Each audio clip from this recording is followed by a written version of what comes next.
So yun, hello, what's up mga boss? So ayan, dumating na yung pinakahihintay natin na araw. So bali, sa video na to mga bossing, mag-share ako sa inyo ng mga tips kapag halimbawa, for example, mag-turnover na tayo ng ating mga projects. So kaya naman, doon sa mga nagpapagawa, panoodin nyo itong video na to, and then yung mga naggagawa, so pakinggan nyo rin yung sasabihin ko sa video na to para iwas hassle. So para pag nag-turnover tayo ng ating mga projects, alam nyo na yung mga bawat gagawin, yung mga checking, ipapakita natin dito sa video na to. So tara na mga bossing.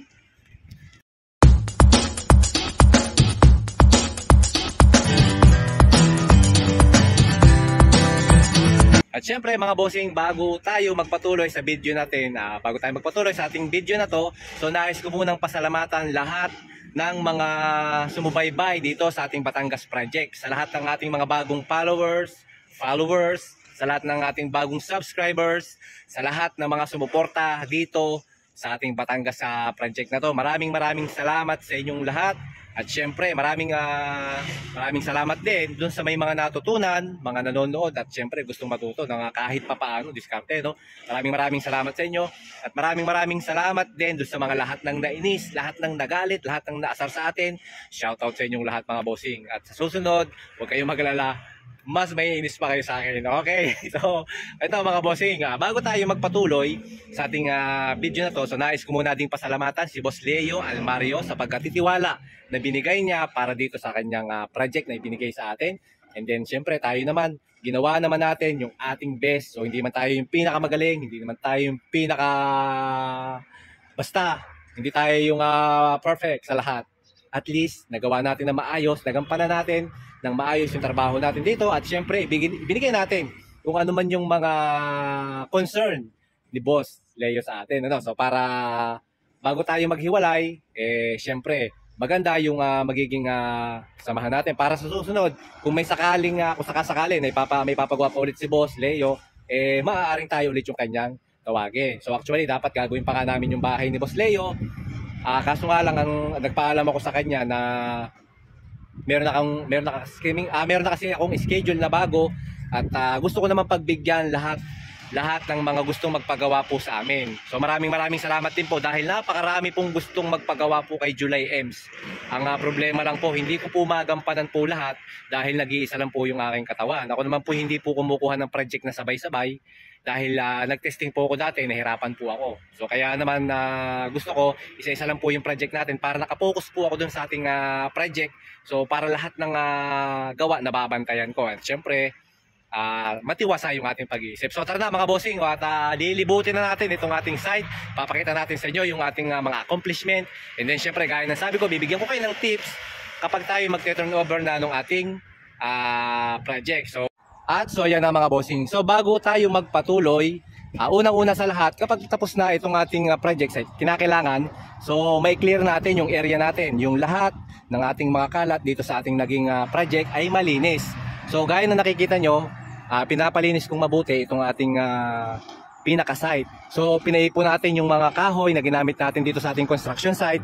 And then yung barracks na ginamit natin, pinabaklas natin. Tapos andyan, pinatipon natin doon yung mga kahoy na ginamit natin, mga plywood. And then binukod natin yung mga plywood na maaari pa natin gamitin sa susunod. At pagkatapos, ayan, so makikita nyo mga bossing, bago ko sabihin sa inyo yung mga tips, libutin muna natin itong site natin. So bali dito sa side na to, ayan, kita nyo, mali clear na siya. And then nilatagan lang ng grabang konti yung natira. Tapos may lupa kasi may ongoing pa ditong construction na mangyayari. So bali hindi na kami yung gagawa nung matitirang trabaho dito dahil ang magpapagawa na doon ay yung rerenta dito sa car wash. So actually may gagawin pa dyan na underwash and then may gagawin pa dyan na detailing. So iba na ang gagawa nun. So kaya ganyan na lang siya, lupa na lang siya, wala na siyang flooring. Ayan, so bali dito sa kabilang side, yan, pinatambakan ng graba. And then bahala na yung gagawa dyan kung anong magiging plano nila. Basta tayo, kinilir natin itong ating area. Dahil nung yan, yung ating mga butas-butas na kalsada ay nilagay natin, napala natin ng mga semento. Tapos lahat ng ating mga kalat, yung katulad ng mga lumot, so nilinis natin yan. And then yung lahat mga bossing ng mga dumi ay pinadadakot natin. Okay, so ngayon umpisa na tayo dito sa ating tips kapag tayo ay mag-turnover na ng ating project. Unang-una mga bossing, Ito, kapag tayo magte-turnover na ng ating project, kinakailangan una nating i-check yung ating plumbing and electrical. So kinakailangan lahat ng ating mga plumbing na ginawa, kinakailangan walang leakage, ibig sabihin walang tulo. So para pag nag-turnover tayo ng ating project, wala na tayong back job. So kung meron mang tulo yan, kinakailangan i-repair natin agad. So dapat bago tayo mag-turnover, kinakailangan nag-leak test na tayo ng ating plumbing works. So kinakailangan lahat ay areglado.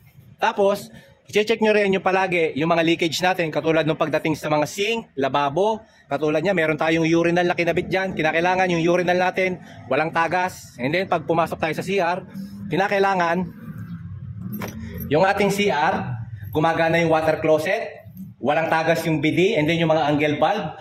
Kinakailangan lahat ng mga angle bulb natin ay walang tagas. Yung mga P-trap natin, yan, P-trap sa lavatory, kinakailangan walang tulo once na ginamit yung ating lavatory. And then, yung mga faucet natin, na double check natin, yung ating gripo, yung ating shower, kung may leak, kung may leakage, kinakailangan ayusin natin agad. And then, secondly, yung ating electrical works. So kinakailangan yung electrical works natin, kinakailangan gumagana lahat ng mga ilaw. So kinakailangan walang pundi. I-double check nyo lahat ng mga bulbs natin, kung ilan man yung bulb nyo at yung switch nyo, kinakailangan gumagana lahat. And then pagdating naman sa mga CO or yung ating convenience outlet, kinakailangan every outlet na meron tayo ay gumagana lahat. So yan yung unang i-check nyo, plumbing works at electrical works. Ano pang next na i-check natin? For example, ito, meron tayong gutter. Yan. So roofing, i-check natin yung ating roofing. Ang titingnan natin yung leakage ng ating roofing, kung meron tayong leakage sa ating mga gutter, especially mga inside gutter. So kinakailangan yung mga inside gutter natin na kagaya nito ay walang leakage bago tayo magkisame at bago natin i-turn over to sa may-ari. Kinakailangan walang tulo kahit isa. So kung may tulo yan, kinakailangan ayusin kaagad natin. So ano pa yung ating mga check mga bossing? Painting works. Ito, punta naman tayo sa ating building para maano natin yung ating painting works. Ayan, mga bossing, kagaya nito, gaya na sabi ko, yung mga lighting natin, yung ating mga lighting, kinakailangan gumagana lahat yung mga ilaw natin at kung ano man yung mga ginagamitan pa ng other electricity, no? And then sa painting works naman mga boss, titingnan nyo kapag merong mga crack. For example, itong ating wall, yan, meron tayong wall dyan. Kapag meron niyang crack na siguro dahilan ng ating trabaho, pero yung crack na gawa nung halimbawa, for example, lindol, so exempted yun. And then, pag yan ay nagkaroon ng crack dahil doon sa ating maling proseso ng trabaho, gagawin natin, i-repair natin yung mga crack na possible na lumabas doon sa ating painting works. So kaya kinakailangan bago natin i-turn over yung ating project ay maayos din yung ating painting works. So kinakailangan yung mga retouching na natitira, for example madumi, dapat linisin natin. May mga butas, i-retouch natin. So yun, ganun yung ating ginagawa doon sa mga painting works, no? Kinakailangan natin ng retouching. Ayan. Sa mga tiling works naman, kinakailangan ito mga bossing, yung tiling works natin, kinakailangan every piece of tiles na nakakabit dito ay hindi kapak. So kung may kapak man dyan, kung maaari sana, bago pa lang nag-i-install ng tiles, palitan nyo na agad. Pag alam nyo kapak na, i-repair nyo na. So wag nyo na paabutin na kung kailan tapos na yung project natin, i-turn over na, tsaka pa magkakaroon ng problema, lalo-lalo na doon sa mga kapak na tiles, no? So mahirap yun mga bossing. So yun yung ating tips sa inyo. And then yan. And then ito sa CR natin, comfort room, gaya na sabi ko, double check nyo yung ating mga water closet, lavatory, leakage nung mga plumbing works natin. Yan. Yan. At sa pagdating naman sa mga cabinet natin, for example, pag meron tayong diferensya sa mga alignment ng mga pintuan, i-align nyo na ng maayos. Kung meron tayong mga screw na kulang, lagyan nyo ng mga screw. Yung kung may mga maluluwag na pinto, lagyan nyo na ng ayusin nyo na agad. Yung ating mga pintuan, kinakailangan gumagana lahat ng doorknob, susi, at syempre, wala siyang problema sa mga hinges. Yan yung ating mga i-check.